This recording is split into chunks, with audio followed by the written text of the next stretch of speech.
বান্দা যখন ফিরে আসে ভাইয়া, কেউ যখন তওবা করে, ভুল বুঝতে পারে, আবার নতুন করে আল্লাহর কাছে ক্ষমা প্রার্থনা করে, কসম খোদা আল্লাহ তাআলা ভীষণ খুশি হয়। হাদিসে আছে আল্লাহর কোনো বান্দা যখন তওবা করে, আল্লাহ তখন ফেরেশতাদেরকে বলে, আমার ফেরেশতারা 7 আসমান আর জান্নাত সাজিয়ে দাও। ফেরেশতারা জান্নাত সাজায়, আসমান সাজায়। ফেরেশতারা ডেকে বলে, রব্বুল আলামিন কি হলো যে কারণে আসমান সাজাইলেন, জান্নাত সাজাইলেন? রব্বুল আলামিন তখন বলে, আসলাহাল আবদু মাওলাহু, এক ভেগে যাওয়া গোলাম আজকে তার মনিবের সাথে সম্পর্ক ঠিক করে ফেলছে। আল্লাহ বলে, আমার এক গোলাম আমার থেকে ভাইগে গেছিল রে, অনেক দিন ওই আমারে সেজদা দেয় নাই, আজকে দিছে। অনেক দিন সে আমারে ডাকে নাই, আমি খুব কষ্ট পাচ্ছিলাম। আমার বান্দা আমার হাতে গড়া, আমার দেওয়া নাক, চোখ, কান, আমার দেওয়া জবান, আমার দেওয়া জিহ্বা, আমার গড়া বান্দা আমারে ভুলে আমার থেকে ছুটে গেছে। আজ আমার সেই ভেগে যাওয়া বান্দা আমার কাছে ফিরে আসছে।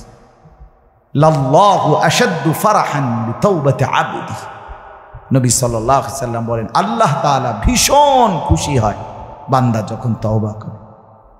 এজন্য যুবক ফিরে আসো, নওজোয়ান ফিরে আসো, নিজের ক্ষতি করো না। আমি প্রত্যেক দিন বলি ভাইয়া, তুমি মরে গেলে হ্যাঁ পৃথিবীর কিচ্ছু আসবে, এই বন্ধুরা ধোকা ধোকা। একটা ফোলা ফাইন, তুমি মরলে খানা বন্ধ করতে না, কসম খোদা।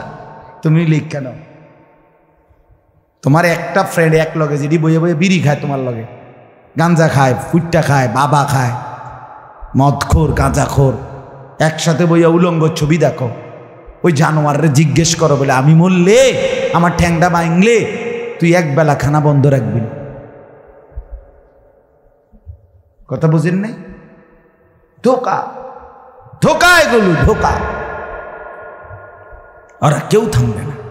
আরে আপন বাপ মরলে যেই সন্তানরা দিনের বেলা দাফন কাফন করছে, তারা কি সেই সন্তানরা, আপন সন্তানরা রাতের বেলা ভাত খায় না? কথা বলেন না কেন? পাশের ঘর থেকে খানা রান্দা ইয়ে আরো বেশি খায়, আরো একটু গোস্ত লাও, যেই কান্দাটা তুমি কাঁদছো আজগা কি ভাইয়া? তাহলে আপন বাপ, তারপরেও তো সন্তান খানা খাইতেছে, তোমার লেগে কাঁদবে কে? এর জন্য পৃথিবী আমাদের কারো জন্য থামবে না ভাইয়া, থামবে না। সামনের গাড়ি অ্যাক্সিডেন্ট করে, পেছনের গাড়ি অপেক্ষা করে না, পাশ কাইটা কাইটা চলে যায়। জ্যাম বাজ্যা গেলে আরো চিৎকার শুরু করে, আরে লোক মরে গেছে, আরে মরলে মরুক বেটা, রাস্তা ক্লিয়ার করতে কও। ঠিক কিনা বলেন না কেন? ধরে বেটা বেটা কেডা মরছে না মরছে বেটা, এর লেগে বুঝি মানুষের রাস্তা আটকায় রাখবে, মানে এই যুক্তি দেখা। তাহলে কেডা মরছে না মরছে মানে তোর মতো এক মানুষ মরছে, ঠিক কিনা বলেন না? তোর মতো এক সুস্থ সবল মানুষ মরছে বেটা, যে একটু আগে হাত নাড়তো, পা নাড়তো, সেই মানুষটা এখন রক্তে ভাসতেছে বেটা। পাত্তাও নাই, কিসের সময় কাম, কার হাতে সময়? সবাই মেশিনের মতো, যন্ত্রের মতো দৌড়াইতেছে। রাস্তায় দেখেন না সিএনজি, অটো কি করে সবাই, কারো হাতে সময় নেই, ঠিক কিনা বলেন? কে কাকে ঠেলিয়া যাবে, কারো হাতে সময় নেই, কে কার জন্য থামবে? এই জন্য তুমি নষ্ট হয়ে গেলে বন্ধু, কেউ তোমারে ফিরাবার নাই, তোমার জন্য ভাববে কেউ, ডাকবে কেউ, কাঁদবে কেউ নাই। আরে আপন মা বাপের তো খবর নাই এখন। আপন বাপ সাইয়া রইছে, দেখে তার ফুতে আজকে 6 বছর 9 বছর এক ওয়াক্ত নামাজ পড়ে না, এবড়া বয়ে বয়ে বিড়ি খায়, বন খায়, চা দিয়া ভিজাইয়া খায়। এবারটার মারছো না সেইটার নামাজটা পড়লে পড়ছে, না পড়লে রাতের ব্যাপার। বাবুরে টেহা দনে দিছে, টাকা দিলে খালাস। যদি সুতে টাকা দেয় বাপের কোনো অসন্তুষ্টি নেই, আর যদি টাকা না দেয় এবড়ার গজবে আল্লাহর আরশ কাঁপে। ফুতের উপরে লানত দিতে দিতে, অভিশাপ দিতে দিতে শেষ, কারণ টাকা দেয় না, টাকা দেয় না। পুরা গ্রাম হাইটা হাইটা তখন মানুষের কাছে বদনাম, এই ফোলাগারে মানুষ করছি আমি, এই ফোলার লাইগা জীবন যৌবন শেষ করছি, 12 লাখ টাকা সুদে লইয়া তারে আমি নিজে বিদেশ পাঠাইছি। কত বড় নেয়ামতের কথা, বেশরম মানুষ সুদে টাকা লইয়া আবার মানুষের দ্বারে কও এত বড় হারাম কইরা আবার কইতেছ, হ্যাঁ 12 লাখ টাকা দিয়ে ফোলা বিদেশ ফাড়াইছি আমি, কিস্তি লইছি আমি, সুদে লইছি আমি, আর অন ফোলা গাও একটা টাকা দেয় না। তার মানে সম্পর্কটা হয়ে গেছে এখন টাকা পয়সার ভিত্তি। আখেরাত কোথায়? আখেরাত কোথায়?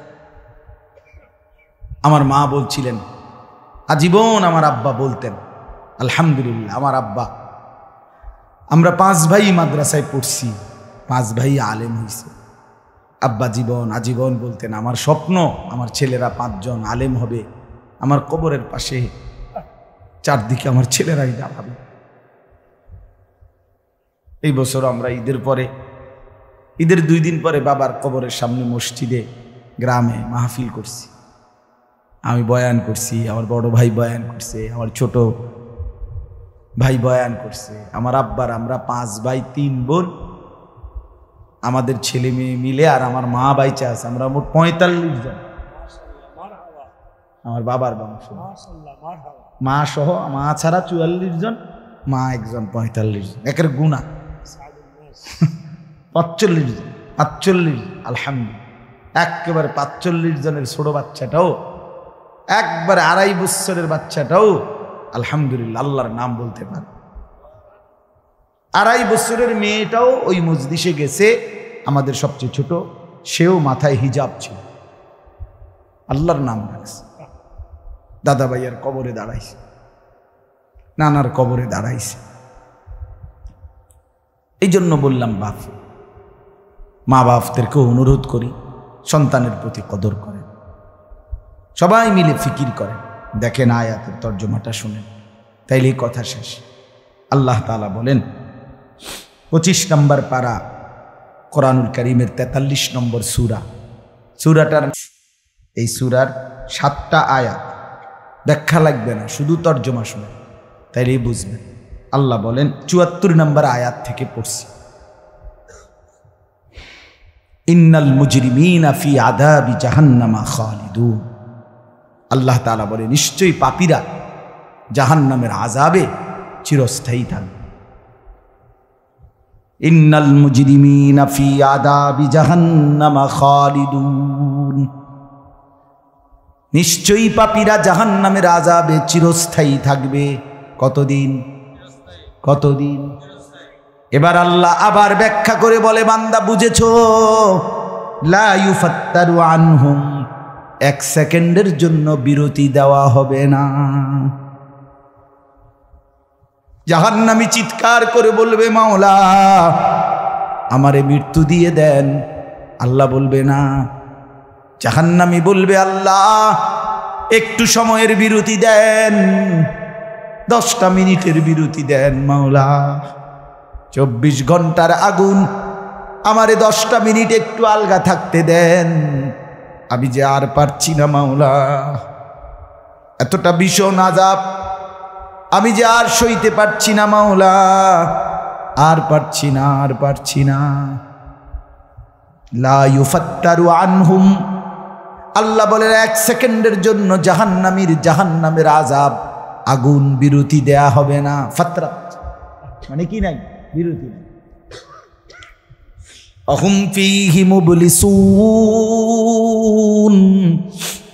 এরপরে আল্লাহ বলেন জাহান্নামী এই দীর্ঘ 24 ঘন্টা অনন্তকাল আযাবের মধ্যে থাকবে। কেমনে থাকবে? মুবলিসুন, বিষণ্ণ হয়ে, উদাস মনে। কোনোদিন চেহারায় 1 সেকেন্ডের জন্য হাসি ফুটবে না, কোনোদিন আর সুখের নাগাল পাবে না। আজ তো বন্ধু রাত কেটে ভোর হয়, ভোর গিয়ে রাত হয়, অন্ধকার আলো হয়, আলো অন্ধকার হয়। যে হাসে সে কাঁদেও, যে কাঁদে আবার সে হাসেও, ঠিক না? কিন্তু রব্বুল আলামিন বলেন ওয়াহুম ফীহি মুবলিসুন, জাহান্নামীর মন, জাহান্নামীর চেহারা বিষণ্ণ, উদাস, সব সময় হাসিবিহীন থাকবে, কোনো সেকেন্ড হাসতেই পারবে না। এবার আল্লাহ নিজে বলবেন মলিন চেহারা দেখে জাহান্নামীকে, জাহান্নামীর চিৎকারে আল্লাহ নিজেই বলবেন ওমা যালামনাহুম, জাহান্নামী নাফরমান আমি কিন্তু তোর উপরে মোটেই জুলুম করি নাই। আমি রাতও দিয়েছি বান্দা, দিন দিয়েছি, আমি সুযোগ দিয়েছি, সময় দিয়েছি। 8টা বাজে এশার আজান হয়েছে, এখন বাজতেছে রাতের 11:30। তাইলে আমি কিন্তু হায়াত 3.5 ঘন্টা তো দিয়েছি। আর 4 এশার নামাজ পড়তে তো 3.5 ঘন্টা সময় লাগে না? লাগে। আমি তো ফজরের ওয়াক্ত আসার পরে ওয়াক্ত শেষ হওয়া পর্যন্ত প্রায় 1.5 ঘন্টা সময় দিছি। 4 রাকাত নামাজ পড়তে তো 1.5 ঘন্টা লাগে না? আমি তো জোহরের আজান হওয়ার পরে জোহরের ওয়াক্ত প্রায় 2.5 ঘন্টা, 2 ঘন্টা তো দিয়েছি। জোহরের নামাজ পড়তে তো বান্দা 2.5 ঘন্টা লাগতো না? হ্যাঁ। আসরের নামাজ 4 রাকাত নামাজ পড়তে তো 1.5 ঘন্টা লাগে না? তাহলে বলো না বান্দা আমি কি কোনো জুলুম করেছি কিনা বলো? ওমা যালামনাহুম, আমি বান্দা নাফরমান, আমি কিন্তু তোমাদের উপরে তাদের উপরে জুলুম করি নাই। ওয়ালাকিন কানু হুমুজ জালিমিন। আল্লাহ বলে বরং নাফরমান জাহান্নামী তুই নিজেই নিজের উপরে জুলুম করেছিস। তুই আমার রাতকে গান বাদ্য আর সিনেমার নর্তকীর নাচ গান আর উলঙ্গ ছবিতে শেষ করে দিয়েছিস। তুই আমার দিনকে গুনাহ, সুদ, ঘুষ আর অবৈধ উপার্জনের পিছনে শেষ করে দিয়েছিস, নিজেই জুলুম। এবার শুনেন, এবার আল্লাহ তাআলা বলে জাহান্নামী, এবার শুনেন আল্লাহ যখন এটা বলবে জাহান্নামী এই ভীষণ আযাবে একটা বিরতি নাই। এবার জাহান্নামের ফেরেশতাকে ডাক দিবে। জাহান্নামের দায়িত্বে প্রধান যেই ফেরেশতা, ওনার নাম মালিক। ওনার নাম কি? মালিক ফেরেশতা। এই কোরআনে ওনার নাম ডাইরেক্ট এখানে আছে। জাহান্নামী বলবে ওয়ানাদাউ ইয়া মালিক লিয়াকদি আলাইনা রাব্বুক। ওহো, আল্লাহ বলে জাহান্নামীরা, জাহান্নামের ফেরেশতা মালিককে ডাক দিবে ইয়া মালিক, হে মালিক শোনো না, ফেরেশতা একটু শোনো না। লিয়াকদি আলাইনা রাব্বুক, ফেরেশতাকে বলবে ফেরেশতা তোমার রব, তোমার আল্লাহকে একটু বলো না এমন কষ্টের আযাব না দিয়ে আমারে চিরতরে একবারে শেষ করে দিতে, আমি যে আর পারছি না। লিয়াকদি আলাইনা রাব্বুক, বলো না ফেরেশতা, তোমার মাওলাকে বলো না, তোমার রবকে বলো না আমারে একদম শেষ করে দিতে, আমারে মৃত্যু দিয়ে দিতে, আমি যে আর পারছি না। কেমনে সইব এত গরম, কেমনে সইব এত আযাব? ফেরেশতা তখন বলবে ক্বালা ইন্নাকুম মাকিসুন। ফেরেশতা বলবে না নাফরমান পাপী, এই জাহান্নামী তোকে অপেক্ষা করতে হবে, মৃত্যু হবে না।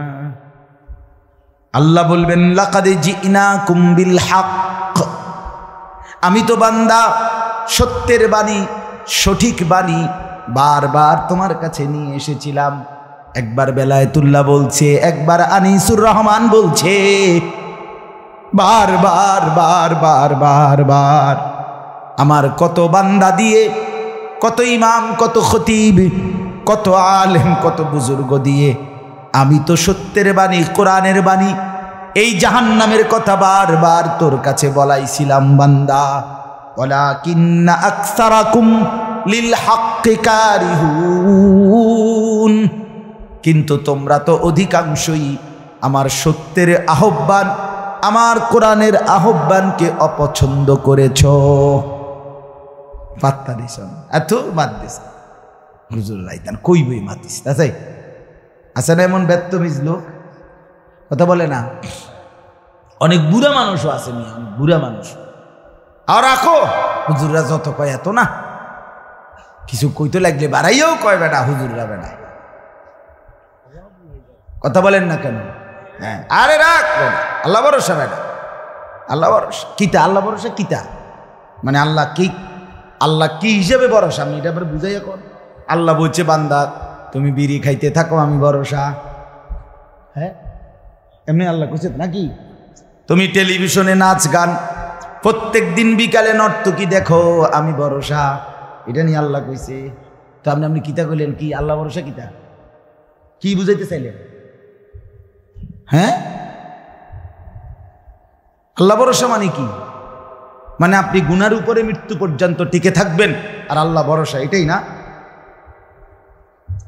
নবী সাল্লাল্লাহু আলাইহি সাল্লাম সুপারিশ করবেন মানে কি? নবীজি সুপারিশ করবেন এই কথার অর্থ কি? এই কথার অর্থ এই যে উম্মত তুমি বিড়ি সিগারেট মদ জুয়া চুরি ডাকাতি জিনা ব্যভিচার নাচ গান সুদ ঘুষ তোমার যে দুর্শল্যে কুলায় মৃত্যু পর্যন্ত শেষ মুহূর্ত পর্যন্ত তুমি করতে থাকো, আমি সুপারিশ করে করে তোমার বেহেশতে দিন, এই তো অর্থ না? তো কি তা আপনি বলেন আমারে কি আসলে কি? আরে মুসলমান খুব বেশি খামখেয়ালি, খুব বেশি খামখেয়ালি। এবার দেখেন একটা শক্ত কথা আল্লাহ বলছে, আম আবরামু আমরান ফাইন্না মুবরিমুন। আল্লাহ বলে জালেমরা পাপীরা তোরা আমার আযাব থেকে বাঁচবার কোনো ব্যবস্থা করেছো কিনা তোমরা ঠিক করো। ফাইন্না মুবরিমুন, আমি তোমাগরে কেমনে ধরবো, শাস্তি দেব কি কি, এগুলো আমি আল্লাহ আমারগুলো ঠিক করে ফেলেছি। যে আবরামু আমরান, তারা কি কোনো ব্যবস্থা করেছে কিনা জিজ্ঞেস করেন। ফাইন্না মুবরিমুন, আমার ব্যবস্থা আমি করে রাখছি। বুঝেন নাই কথাটা? আল্লাহ বলেন আমার শাস্তি দেব কি কি, আমার আযাব দেব কি কি, আমি সব ঠিক করে রাখছি জাহান্নামে। তুমি বান্দা বাঁচবা কেমনে, তোমারটা তুমি ঠিক করছো কিনা বলো। এবার শেষ আয়াত, আম ইয়াহসাবুনা আন্না লা নাসমাউ সিররাহুম ওয়া নাজওয়াহুম। আল্লাহ বলে নাফরমান পাপীরা জালেমরা দুশমনরা মনে করে আমি তাদের গোপন কথা, অন্ধকারের গোপন পরামর্শ, একেবারে চুপচাপ নিরিবিলি কথাগুলো আমি শুনতে পাই না। কেমন ইয়ারফোন লাগাই রাখছে না, শুনবো কেমন? মা কানের মধ্যে দুইটা বল্টু লাগাইলে তার আল্লাহ শুনে না, কথা কয় না। হ্যাঁ, আল্লাহ জিজ্ঞেস করছে তুমি এই ভাবছো না, তুমি যে কানের মধ্যে গান শুনবার টাইমে ইয়ারফোনের বল্টু লাগাইয়া রাখো, তুমি মনে করছো না ফরমান মাইনসে না শুনে না, তো মাইনসে যখন শুনে না আমিও শুনি না নাকি? জবাব দেন, ওই যুবক বলো না মিয়া, মাটির নিচে কিংবা অন্ধকারে অথবা একাকী কোনো গোপন জায়গায় তুমি যেই অসভ্যতা করছো, যেই ভিন নারীর সাথে কথা বলছো, বন্ধুদের অসভ্য আড্ডা দিচ্ছ, তুমি মনে করছো গ্রামের কেউ দেখে না, গ্রামের কেউ জানে না। আল্লাহ বলে তাহলে তুমি কি এই ভেবেছ যে আমি আল্লাহও জানি না? বালা, হ্যাঁ, আল্লাহ বলেন আমি জানি, আমি শুনি, আমি দেখি।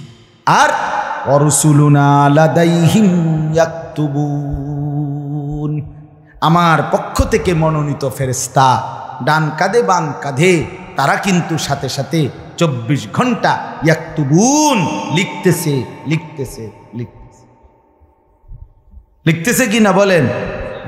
ডান কাদের আর বাম কাদের ফেরেশতাকে তুমি তোমার থেকে আড়াল করবা কেমনে?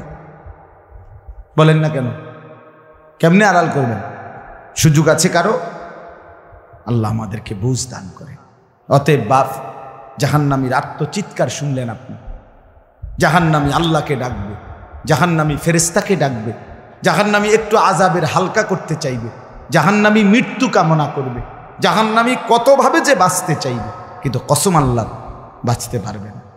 এজন্য দয়া করে রাত গভীরে মেহেরবানি করে চলেন প্রত্যেকে, ইনশাআল্লাহ সিদ্ধান্ত নিন। শেষ পর্যন্ত যে কয়জন যুবক টিকে রইলা, বসে রইলা, ভাইয়া তোমাদের কাছে অনুরোধ, আজকের থেকেই বদলাও ভাইয়া। আগামী দিনে মুসলমানের জন্য, ইসলামের জন্য খুব বেশি যুবকের দরকার। তোমরা না আগাইলে, তোমরা না ফিকির করলে আগামী দিনে ইসলামের জন্য লড়বে কে? বা সারা পৃথিবী ইসরায়েলের ইয়াহুদিদের জুলুম অত্যাচার এখনো তো শেষ হয়নি। সেই গত বছর অক্টোবর মাসে ফিলিস্তিনের মুসলমানদের উপরে বোম্পিং অত্যাচার শুরু হয়েছে। অক্টোবর, নভেম্বর, ডিসেম্বর, জানুয়ারি, ফেব্রুয়ারি, মার্চ, এপ্রিল, আজকে 7 মাস চলতেছে, এখনো বন্ধ হয়।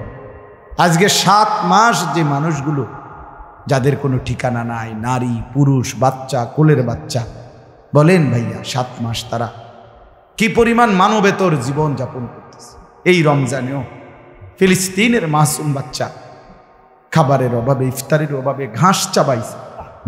এটাও তো ছবি আসছে, ঘাস চাবাইছে।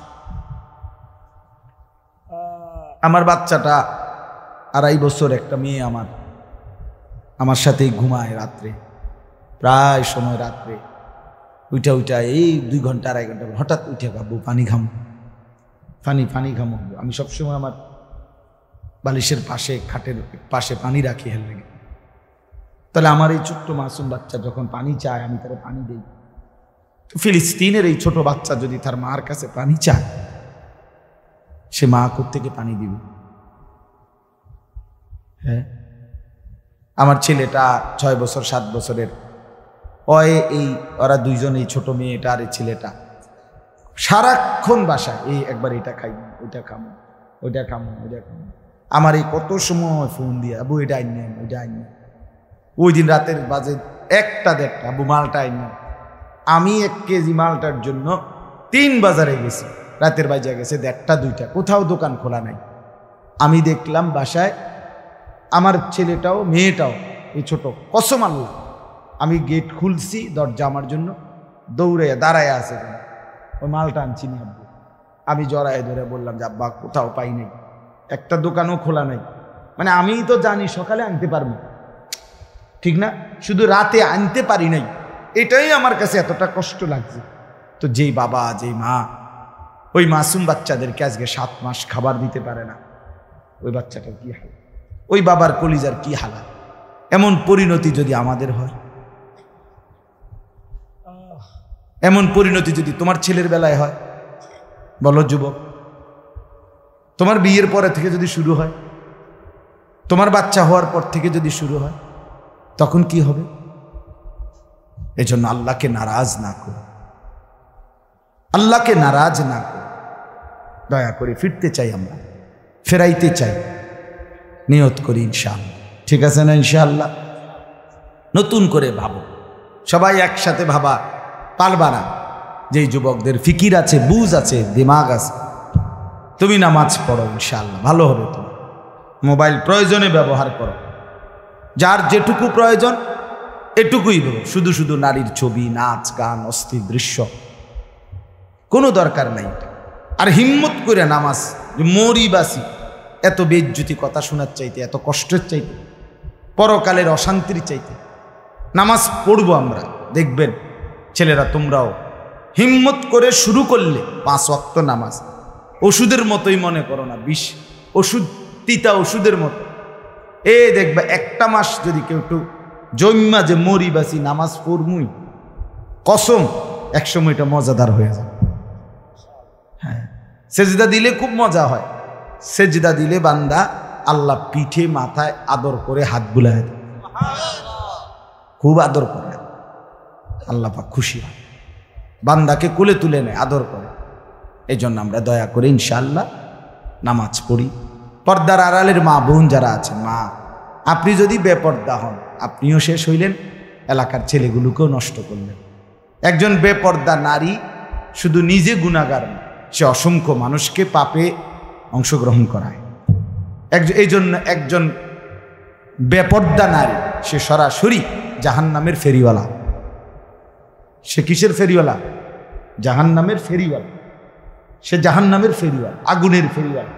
কারণ সে তো তার রূপ যৌবন দেখাইতেছে, ফেরিওয়ালার মতো পিছনে পিছনে ডাকতেছে অসংখ্য যুবককে, দেখো আমাকে, বরবাদ করো নিজেকে, বরবাদ করো নিজের চরিত্র, বরবাদ করো নিজের কবর, বরবাদ করো নিজের আখেরাত। তাহলে সে গুনাহের ফেরিওয়ালা, সে জাহান্নামের ফেরিওয়ালা, সে অসভ্যতার ফেরিওয়ালা। এজন্য একটি সমাজের মধ্যে সবচেয়ে নিকৃষ্ট বেপর্দা নারী, বেপর্দা নারী। আল্লাহ তাআলা আমাদের মা বোনদেরকেও হেফাজত করে। আজকের মাহফিল যে যুবকরা সাজাইছে, আল্লাহ তাআলা সমস্ত নওজোয়ানদেরকে কবুল করে। বাস্তবতা হইল আসলে 4-5 মাস, মেন শীত সিজন 4 মাস 5 মাস। এখন 5 মাসে যদি 30 দিন করে হয় তাহলে হইল 150 দিন। যদি প্রতিদিন 2টা করে মাহফিল দিতে হয়, দেওয়া যায়, তাহলে 300 মাহফিল মনে করে। এখন মাহফিলের কাগজ আমার গাড়িতে এখনো আছে মনে মনে কমপক্ষে 1,500-2 হাজার। এটি আমরা ফরে রয়েছে কাগজ, এরকম ব্যাগ ভরা এতটি কাগজ। আর আমি কি করতে পারি? কেমনে দাও, কিভাবে দাও এগুলো? আচ্ছা, সারা বাংলাদেশ তো নবীনগরকেই বলে, ঠিক না? বাংলাদেশ মানে তো নবীনগর। আপনি এবার বলেন, সারা দেশ থেকে এই মাহফিল নিয়ে কাবজাব, কত মানুষের আবেদন, অনুরোধ, কাকুতি মিনতি। এরপরও আমাদের এই মুফতি বেলায়েতুল্লাহ সাহেব এবং আমাদের এই নবীনগর এসআর মসজিদের ইমাম মকবুল ভাই, মৌলানা মকবুল সাহেব, এরা সবচেয়ে বেশি মাহফিলেই কম না। আলহামদুলিল্লাহ, আমি চেষ্টা করছি, ওনাদেরকে অনেকগুলো মাহফিল দিচ্ছি, আরও দেওয়ার ফিকির আছে, কিন্তু আসলে সময় একদমই অল্প। মূলত খুব বেশি ডেট নাই, কুলাম যায় না, এই জন্য এই সময় দিতে হয়েছে। ওই ভাই ইমাম সাহেব অনেক অনুরোধ করছে, আমারও মনে আছে, ওখানে বারবার বেশি অনুরোধ করছে। এই জন্য যাক, আল্লাহর দয়া আশা হয়েছে। আমিও আপনাদের জন্য দোয়া করি, আপনারাও আমার জন্য দোয়া করবেন। আল্লাহ তাআলা আমাদের সবাইকে মিলেমিশে দ্বীনের কাজে অংশগ্রহণ করার তৌফিক দান করেন। আমিন। দোয়া করুন, আল্লাহ কবুল করেন।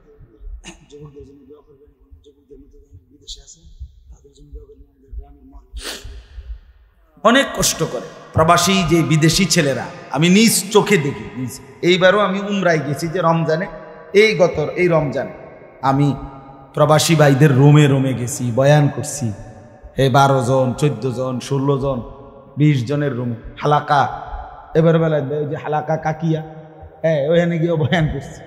এবার এই আমগো প্রবাসী বাংলাদেশি ভাই, আর এই অনেক কষ্ট করে, 12 ঘন্টা 14 ঘন্টা ডিউটি করে। হ্যাঁ, এরপরে আপনার এই ছোট্ট একটা রুমের মধ্যে 14 জন 16 জন একসাথে ঘুমায়, নিজেরা রান্না করে খায়, নিজেরা। ঠিক আছে, কথা হবে ইনশাআল্লাহ। হ্যাঁ, এই জন্য এরা অনেক কষ্ট করে। এই কসবার এক ছেলে, আমি এক মাস এবার আমার এইবার রমজানে জড়ায় ধরা আমারে কানছে অনেকক্ষণ, বিদেশ মক্কায়। ছেলেটা আমারে বলতেছে, হুজুর আমি 8 বছরে আজকে বিদেশ করি, এই 8 বছরে কোনোদিন এই বিদেশে একজন ভালো ডাক্তার কোনো শরীরে কোনো রোগ সুখের জন্য দেখাইনি।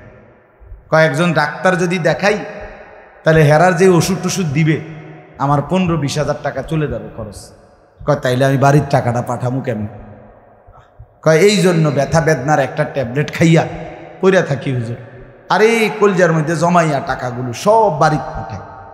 ছেলেটা আমারে খুব কাঁদছে, আমার পোলাটার কথা মনে হয়।